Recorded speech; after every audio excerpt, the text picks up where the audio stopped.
Hello friends, welcome back to EduPort. Myself Abdul Shukur V. ഞാൻ AIIMS Delhi MBBS third year student ആണ്. ഇപ്പോൾ ഞാൻ currently Eduport NEET ബാച്ചിന് സൂപ്പർമെൻ്ററായിട്ട് വർക്ക് ചെയ്യുന്നു. അപ്പോൾ നമ്മളിപ്പോൾ ചെയ്തുകൊണ്ടിരിക്കുന്നതെന്ന് വെച്ചാൽ കെമിസ്ട്രി സ്ട്രാറ്റജി വീഡിയോ. അപ്പോൾ ഞാൻ ഓൾറെഡി ഫിസിക്കൽ കെമിസ്ട്രിയും പറഞ്ഞു, ഓർഗാനിക് കെമിസ്ട്രിയും പറഞ്ഞു. ഈ വീഡിയോയിൽ നമ്മൾ നോക്കാൻ പോകുന്നതെന്ന് വെച്ചാൽ ഇനോർഗാനിക് കെമിസ്ട്രി. ബട്ട് എനിക്കൊരു റിക്വസ്റ്റ് ഉണ്ട്, നിങ്ങൾ ഈ വീഡിയോ സ്റ്റാർട്ട് ചെയ്യുന്നതിന് മുമ്പ് എന്തായാലും ആ 2 വീഡിയോസും കാണുക. കാരണം ഇത് ഞാൻ കറക്റ്റ് ഇങ്ങനെ ഒരു ഫ്ലോയിൽ ഇത് ഞാൻ പ്ലാൻ ചെയ്തതാണ്. ബട്ട് ഒരുമിച്ച് അപ്ലോഡ് ചെയ്യൽ നടക്കില്ല, കാരണം ഡീറ്റെയിൽ ആയിട്ട് പറയുന്നുണ്ട്. അപ്പോൾ എല്ലാം കൂടിയും ഭയങ്കര ഡ്യൂറേഷൻ വരും. അപ്പോൾ നമ്മൾ പാർട്ടായിട്ട് ചെയ്യാണ്. ബട്ട് എന്നാലും ഞാൻ കണ്ടിന്യൂറ്റി കിട്ടണമെങ്കിൽ നിങ്ങൾ ആദ്യം മുതൽ തന്നെ കണ്ടുവരിക. അപ്പോൾ ആദ്യം ആ ഫിസിക്കൽ കെമിസ്ട്രി കാണാം, എന്നിട്ട് ഓർഗാനിക് കെമിസ്ട്രി കാണാം, എന്നിട്ട് നമുക്ക് ഇനോർഗാനിക് കെമിസ്ട്രി പോകാം. ഇനോർഗാനിക് കെമിസ്ട്രിക്ക് വരികയാണെങ്കിൽ ഇതെന്താ വെച്ചാൽ ഒരിക്കലും ഇഗ്നോർ ചെയ്യരുത്. ഇത് ഞാൻ കണ്ടുകൊണ്ട് പലരും ഇഗ്നോർ ചെയ്യുന്നുണ്ട്. ഇപ്പോൾ ബയോളജി പലരും ഉണ്ട്, തിയറി ചാപ്റ്റേഴ്സ് അല്ലേ, അത് ജസ്റ്റ് ഒന്നിങ്ങനെ നോക്കിയാൽ മതി, തലേന്നൊന്ന് വായിച്ചാൽ മതി. അതേപോലെ പലരും ചെയ്യുന്നുണ്ട് ഇനോർഗാനിക് കെമിസ്ട്രി. നിങ്ങളൊരു കാര്യം മനസ്സിലാക്കുക വെച്ചാൽ ഓൾമോസ്റ്റ് ഈ 3 ഓൾമോസ്റ്റ് ഈക്വൽ വെയിറ്റേജ് ആണ്.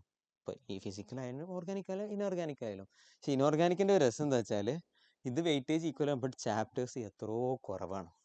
അപ്പം നിങ്ങൾ എന്ത് ചെയ്യും, നിങ്ങൾക്ക് സ്കോർ ചെയ്യാനുള്ള പ്രോബിലിറ്റി നല്ലോണം കൂടും.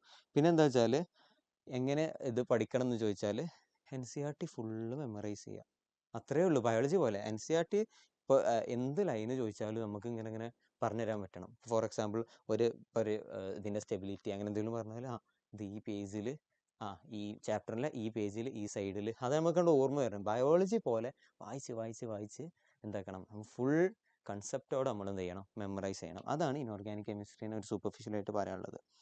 പിന്നെ ഇവിടെ ഒരു പോയിന്റ് എന്താ വെച്ചാൽ നമ്മളെ ക്വസ്റ്റ്യന് തെറ്റാനുള്ള ചാൻസ് വളരെ കുറവാണ്. ഇപ്പോൾ ഫിസിക്കൽ കെമിസ്ട്രി ഞാൻ പറയുമ്പോൾ എന്താണ് ഇതാണ്, നമ്മൾ സോൾവ് ചെയ്യുന്ന എന്തെങ്കിലും എററിൽ പ്രശ്നം വന്നാൽ അത് തെറ്റാണ്. ഓർഗാനിക് കെമിസ്ട്രി ചിലപ്പോൾ എന്താ, നമ്മൾ റിയേജൻറ്റ് മറന്നു പോയിട്ട് ചിലപ്പോൾ കീറ്റോൺ ഇപ്പോൾ ഇത് ആൽഡിഹൈഡ് ആവണോ ആൽക്കൈൻ ആവണോ അങ്ങനെ എന്തെങ്കിലും ഡൗട്ട് വരാം. ബട്ട് ഇതല്ലേ, നമുക്ക് അറിയെങ്കിൽ എന്താണ് പക്ക അതെന്താവും, കറക്റ്റാവും. അപ്പോൾ തെറ്റാനുള്ള ചാൻസും വളരെ കുറവുള്ള ഒരു സബ്ജക്റ്റാണ്. അപ്പോൾ ഒരിക്കലും ഇഗ്നോർ ചെയ്യരുത് എന്നാണ് ഞാൻ ഫസ്റ്റായിട്ട് പറയാനുള്ളത്. ഇനി വേറൊരു കോമഡി എന്താണെന്ന് വെച്ചാൽ കോറായിട്ട് നമുക്ക് മെമ്മറി ആവശ്യമുള്ള കുറച്ച് ചാപ്റ്റേഴ്സ് ഉണ്ടായിരുന്നു. Hydrogen, S block, P block, ഇതൊക്കെ എടുത്താണ്ട് ഡിലീറ്റ് ചെയ്ത് നീറ്റ് സിലബസ്. അപ്പോൾ എന്താ വെച്ചാൽ ആകെ ഇനിയിപ്പം ഇതിൽ പോസിറ്റീവ് സൈഡും ഉണ്ട് നെഗറ്റീവ് സൈഡും ഉണ്ട്. പോസിറ്റീവ് സൈഡ് പറഞ്ഞാൽ എന്താ, ഇനി നമുക്ക് അങ്ങനെ കുറച്ച് സുഖമായിട്ട് പഠിക്കാം. പക്ഷെ നെഗറ്റീവ് സൈഡും ഉണ്ട്. എന്താണ്, നിങ്ങൾക്ക് ഈസി ആണെങ്കിൽ എല്ലാവർക്കും ഈസി ആവും, കോമ്പറ്റീഷൻ കൂടും. അപ്പോൾ അത് മൈൻഡിൽ വെക്കുക. ഇപ്പോൾ മെയിൻലി പറഞ്ഞാൽ ഇനോർഗാനിക് കെമിസ്ട്രിയിൽ 3 ചാപ്റ്റേഴ്സ് ഉള്ളത്. ഫസ്റ്റ് പീരിയോഡിക് പ്രോപ്പർട്ടീസ്, ഇതിൽ എന്താ മെയിൻലി ഓർഡേഴ്സും എക്സെപ്ഷൻസും ഒക്കെ പഠിക്കുക. പിന്നെ കെമിക്കൽ ബോണ്ടിങ് ഉണ്ട്, അത് നീറ്റിൽ ആകെ 2 ഇതേ ഉള്ളൂ, VBTയും MOTയും, 2 തിയറി ബേസ്ഡ് ആണ്. പിന്നെ കോർഡിനേഷൻ കോമ്പൗണ്ടിൽ നോമൻക്ലേച്ചർ വരുന്നുണ്ട്, ഐസോമെറിസം വരുന്നുണ്ട്, ആൻഡ് ഷേപ്സ് വരുന്നുണ്ട്. ഇതാണ് എന്ത് മെയിനിലായിട്ടുള്ള ഇനോർഗാനിക് കെമിസ്ട്രി ചാപ്റ്റേഴ്സ്. ഇനി സ്റ്റെപ്സ്, ഇതൊക്കെ ഞാൻ പറഞ്ഞത് എന്ത്, നിങ്ങൾ ആദ്യം മുതലേ കണ്ടുവരും. ഇപ്പോൾ ഫിസിക്കൽ കെമിസ്ട്രി വീഡിയോയിൽ ഞാൻ ഇതെല്ലാം ഡീറ്റെയിൽ ആയിട്ട് പറയുന്നുണ്ട്. അപ്പോൾ അതാണ് ഞാൻ ഈ സെയിം ഇട്ടിരിക്കുന്നത്, ഫിസിക്കൽ കെമിസ്ട്രിയിൽ പറഞ്ഞ പോലെ തന്നെ. അപ്പോൾ എന്ത് ചെയ്യുക, ഫസ്റ്റ് പേജ് എടുക്കുക. കെമിസ്ട്രി ഞാൻ പറഞ്ഞല്ലോ സെയിം ആണ് എല്ലാത്തിനും. ഒരു ബോക്സ് വരയ്ക്കുക. ഇതിലെന്ത് ചെയ്യുക, ഫസ്റ്റ് ലെക്ചർ നോക്കുക. എന്നിട്ട് എന്ത് ചെയ്യുക, ഇതിങ്ങനെ കറക്റ്റ് സ്റ്റെപ്സ് ആട്ടോ. ലെക്ചർ എഴുതിയ എന്താ വെച്ചാൽ നിങ്ങൾ എന്ത് ചെയ്യുക, നിങ്ങൾക്ക് പ്രൊവൈഡ് ചെയ്തിട്ടുള്ള ലെക്ചർ നല്ല രീതിയിൽ അടിപൊളിയായിട്ട് കേട്ടാൽ ഇവിടെ ടിക്ക് ഇടുക. എല്ലാം മറ്റേ 2 വീഡിയോയിലും പറഞ്ഞു, ഞാൻ ഫാസ്റ്റായിട്ട് പറഞ്ഞു പോകണം. പിന്നെ എന്ത് ചെയ്യുക, നോട്ട്സ് എഴുതി കഴിഞ്ഞാൽ ഇത് ടിക്ക് ഇടുക. പിന്നെ NCERTക്ക് വരിക. ഇതാണ് ഏറ്റവും ഇനോർഗാനിക്സിലെ ഏറ്റവും ഇമ്പോർട്ടൻറ്റ് സ്റ്റെപ്പ്, ഇതാണ് ഈ NCERT. അത് ടിക്ക് ഇടുക. പിന്നെ മൊഡ്യൂളിലത്തെ ക്വസ്റ്റ്യൻസ് ചെയ്യുക. പിന്നെ NEET previous year question, JEE previous year question, short not.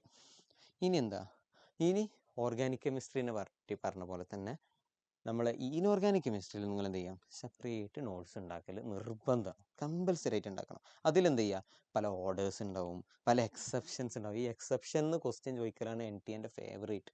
So exception എന്തായാലും പഠിച്ചു നോക്കുക. ഞാൻ കുറച്ച് ക്വസ്റ്റ്യൻസ് ഞാൻ ഇതിൽ 2 ക്വസ്റ്റ്യൻസ് ഞാൻ കാണിച്ചു തരുന്നുണ്ട്, അപ്പോൾ നമുക്ക് കാണാം. പിന്നെ ന്യൂമോണിക്സ്, കാരണം അറിയാലോ ഈ ഇനോർഗാനിക് കെമിസ്ട്രി ഭയങ്കര വളട്ടൈലാണ്. തലേന്ന് ഇങ്ങനെ എപ്പോൾ പഠിച്ചാലും തലേന്ന് ഇങ്ങനെ പോയിക്കൊണ്ടിരിക്കും. അപ്പോൾ പോവാതെ കുറച്ചുകൂടി റിട്ടൻഷൻ കൂട്ടാൻ എന്താണ്, കുറേ നിങ്ങൾ എന്ത് ചെയ്യുക, നിങ്ങൾ തന്നെ ന്യൂമോണിക്സ് അല്ലെങ്കിൽ ഓൺലൈനിൽ കുറേ ഇപ്പോൾ ഇതിൻ്റെ ഓർഡർ ന്യൂമോണിക്സ് അടിച്ചാൽ ന്യൂമോണിക്സ് കിട്ടും. അപ്പോൾ എന്ത് ചെയ്യുക, അതിൻ്റെ ഹെൽപ്പോട് കൂടി അല്ലെങ്കിൽ നിങ്ങൾ തന്നെ എന്താ ചെയ്യുക, ന്യൂമോണിക്സ് ഉണ്ടാക്കിയാൽ എന്താ നല്ലോണം ഹെൽപ്പ് ചെയ്യും. ഓക്കെ, അപ്പോൾ ആ പോയിന്റും മൈൻഡിൽ വെക്കുക. ഇനി NCERT ഇമ്പോർട്ടൻസ്, ഇത് ഞാൻ പറഞ്ഞല്ലോ ഫിസിക്കൽ കെമിസ്ട്രിയിലും ഓർഗാനിക് കെമിസ്ട്രി. ഫിസിക്കൽ കെമിസ്ട്രി ആ 2 വീഡിയോയിലും ഞാൻ NCERTനെ കുറിച്ച് പറഞ്ഞു കേട്ടോ, അത് കാണാത്തവർ കാണുന്നിട്ട് വരിക. ഇതിൽ NCERT ഇമ്പോർട്ടൻസ് എങ്ങനെയാ വെച്ചാൽ ഫസ്റ്റ് പറഞ്ഞാൽ ഈച്ച് ആൻഡ് എവരി എക്സെപ്ഷൻ. ഞാൻ പറഞ്ഞല്ലോ NTA ഫേവറേറ്റ് ആണ് ഈ എക്സെപ്ഷൻ പാർട്ട് എന്ന് ചോദിക്കൽ. ഇപ്പോൾ ഞാൻ ഒരു ക്വസ്റ്റ്യൻ ഞാൻ കാണിച്ചു തരാം. 2023 ചോദിച്ചൊരു ക്വസ്റ്റ്യനാണ്. സ്റ്റെബിലിറ്റി നോക്കുകയാണെങ്കിൽ ഏതാണ് റിലേഷൻ, അതായത് സ്റ്റെബിലിറ്റിൻ്റെ റിലേഷൻഷിപ്പിൽ ഏതാണ് കറക്റ്റ് റിലേഷൻഷിപ്പ് എന്നാണ് ചോദിച്ചിരിക്കുന്നത്.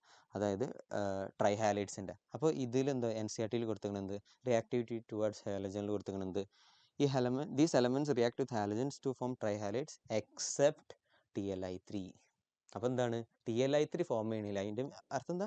TLI3 സ്റ്റേബിൾ അല്ല. അപ്പോൾ ഇവിടെ നോക്ക്, മറ്റേതൊക്കെ ട്രൈഹാലൈഡ്സ് ഫോം ചെയ്യുന്നുണ്ട്, ഇതെന്താണ് ട്രൈഹാലൈഡ്സ് ഫോം ചെയ്യണില്ല. ആ ഒരു പോയിന്റ്. അപ്പോൾ അതിന്നാണ് ഈ ക്വസ്റ്റ്യൻ അവർ ഫ്രെയിം ചെയ്തിരിക്കുന്നത്. ഇനി രണ്ടാമത്തെ പറഞ്ഞാൽ എല്ലാ ഇൻടെക്സ്റ്റ് ക്വസ്റ്റ്യനോ അല്ലെങ്കിൽ എക്സസൈസ് ക്വസ്റ്റ്യനും നിങ്ങൾ എന്തായിരിക്കണം നോക്കിയിട്ടുണ്ടായിരിക്കണം. എല്ലാതും ഇത് ഞാൻ രണ്ട് ഫിസിക്കലും ഓർഗാനിക്കിനും പറഞ്ഞു, ഇനോർഗാനിക്കിനും സെയിം എന്ത് ചെയ്യണം, എല്ലാതും നോക്കണം. ഫോർ എക്സാമ്പിൾ ഇത് കണ്ടോ, ഒരു നീറ്റിൻ്റെ പ്രീവിയസ് ക്വസ്റ്റ്യനാണ്. Stability of Cu2+ is more than Cu+ salts in aqueous solution due to. ഇതെന്താണ് NCERT ഇൻഡെക്സ് ക്വസ്റ്റ്യൻ ആണ്. Explain why Cu+ ion is not stable in aqueous solution. ഇപ്പോൾ കണ്ടില്ലേ, ഇതാണ് NCERT ഇമ്പോർട്ടൻസ്. ഓക്കെ, ഇനി ലാസ്റ്റ് പോയിന്റ്. ഇപ്പോൾ ഞാൻ ഈ 3 video ചെയ്തല്ലോ, ഇത് 3നും അപ്ലിക്കബിൾ ആട്ടോ. എങ്ങനെയാണ് കെമിസ്ട്രി പഠിക്കുക, എങ്ങനെ തലയിൽ റീറ്റെയിൻ ചെയ്യുക, എങ്ങനെ ഇതൊക്കെ കൂടി ആ എക്സാമിൻ്റെ അത് തലയിലേക്ക് വരിക. ഇപ്പോൾ എക്സാമിൻ്റെ എന്താണ്ട് പെട്ടെന്ന് കാണുമ്പോൾ ടൈം ഇമ്പോർട്ടൻ്റ് ആണല്ലോ. അപ്പോൾ ഇങ്ങനെ ഇപ്പോൾ ഫോർ എക്സാമ്പിൾ ഓർഗാനിക് പറയുകയാണെങ്കിൽ ഈ റിയേജൻ്റ് കാണുമ്പോൾ ഇതിൻ്റെ ആക്ഷൻ എന്താണ്, മെക്കാനിസം ഓഫ് ആക്ഷൻ ഇങ്ങനെയാണ് അങ്ങോട്ട് മനസ്സിലാക്കുക. എങ്ങനെയാണ് പെട്ടെന്ന് ഫാസ്റ്റായിട്ട് വരിക, അതെല്ലാവരും ചോദിക്കണം. ഇതിനൊറ്റ ഉത്തരവുള്ളൂ, മൾട്ടിപ്പിൾ റിവിഷൻ. നിങ്ങൾക്ക് എത്ര വട്ടം റിവൈസ് ചെയ്യാൻ പറ്റും അത്ര വട്ടം റിവൈസ് ചെയ്യുക, കൺസിസ്റ്റൻ്റ് ആയിട്ട് റിവൈസ് ചെയ്യുക. അതായത് ഇപ്പോൾ ഇന്ന് എടുത്തൊരു ടോപ്പിക് ആണെങ്കിൽ അത് ഇന്ന് തന്നെ ഒന്ന് റിവൈസ് ചെയ്ത് വെക്കുക. പിന്നെ എന്താ ചിലപ്പോൾ ഈ വീക്കെൻഡിൽ റിവൈസ് ചെയ്യുക. പിന്നെ നിങ്ങൾക്ക് സ്റ്റിക്ക് ചെയ്തിട്ട് അതിങ്ങനെ റിവൈസ് ചെയ്യുക ഡെയിലി. രാവിലെ നിങ്ങൾക്ക് ഭയങ്കര വീക്കായിട്ട് തോന്നുകയാണെങ്കിൽ അതൊന്ന് ഡെയിലി റിവൈസ് ചെയ്യുക. അങ്ങനെ നിങ്ങൾക്ക് എത്ര പറ്റും റിവൈസ് ചെയ്യാൻ പറ്റും അങ്ങനെ റിവൈസ് ചെയ്ത് നിങ്ങൾ നേരത്തെ ഞാൻ പറഞ്ഞ പോലെ നാവിൻ്റെ തുമ്പത്തേക്ക് എല്ലാ കൺസെപ്റ്റ്സിനെയും കൊണ്ടുവരാം. അങ്ങനെ എന്താക്കുക, ഈ കൺസെപ്റ്റ്സ് ആയാലും നിങ്ങൾക്ക് കിട്ടാതെ പോയ ക്വസ്റ്റ്യൻസ് ആയാലും എന്ത് ചെയ്യുക, റിവൈസ് എത്ര പെട്ടെന്ന് റിവൈസ് ചെയ്യുക അത്ര പെട്ടെന്ന്. കാരണം എന്താണ്, ഇതൊരു മാരത്തോൺ ആണ്. കാരണം ലാസ്റ്റ് ഇപ്പോൾ നിങ്ങൾ എന്ത് ചെയ്യുക, ഒരു ചാപ്റ്റർ ഞാൻ ഫോർ എക്സാമ്പിൾ ഇന്ന് ഞാൻ പഠിച്ചു, നീറ്റിന് ഇനി 8-9 മാസം ഉണ്ടല്ലോ, ഞാൻ നല്ല രീതിയിൽ പഠിച്ചു. ഞാൻ ഈ പറഞ്ഞ സ്റ്റെപ്സ് വഴി ഒക്കെ പഠിച്ചു. എന്നിട്ട് എന്താക്കി, ഞാൻ പിന്നെ തൊട്ട് നോക്കിയേ റിവൈസ് ചെയ്തേലേ, ഞാൻ പറയട്ടെ, അത് കംപ്ലീറ്റ് വേസ്റ്റ് ആവും. ഒന്നും നിങ്ങൾക്ക് ഓർമ്മ ഉണ്ടല്ലോ. അപ്പോൾ നിങ്ങൾ എന്ത് ചെയ്യുക, നിങ്ങളെ കൊണ്ട് എത്ര റിവൈസ് ചെയ്യാൻ പറ്റും അത് റിവൈസ് ചെയ്ത് അങ്ങനെ എന്താക്കുക, നിങ്ങളെ മൈൻഡിൽ വെക്കുക. അപ്പോൾ അത്രയേ ഉള്ളൂ വീഡിയോ. ഞാൻ കെമിസ്ട്രി ഡീറ്റെയിൽ ആയിട്ട് പറഞ്ഞു എന്ന് വിചാരിക്കണം. നിങ്ങൾക്ക് എന്തെങ്കിലും ഡൗട്ട്സ് ഉണ്ടെങ്കിൽ അത് കമൻറ്റ് സെക്ഷനിൽ അറിയിച്ചാൽ മതി. ഞാൻ അതിന് ഉത്തരം പറഞ്ഞുതരാം. അല്ലെങ്കിൽ ഇനി എന്താണ് നിങ്ങൾക്ക് നെക്സ്റ്റ് വീഡിയോയിൽ കണ്ടന്റ് വേണ്ടി എന്നുള്ളതും താഴെ കമൻറ്റ് ചെയ്യുക. സോ നമുക്ക് നെക്സ്റ്റ് വീഡിയോയിൽ കാണാം. അതുവരെ ബൈ.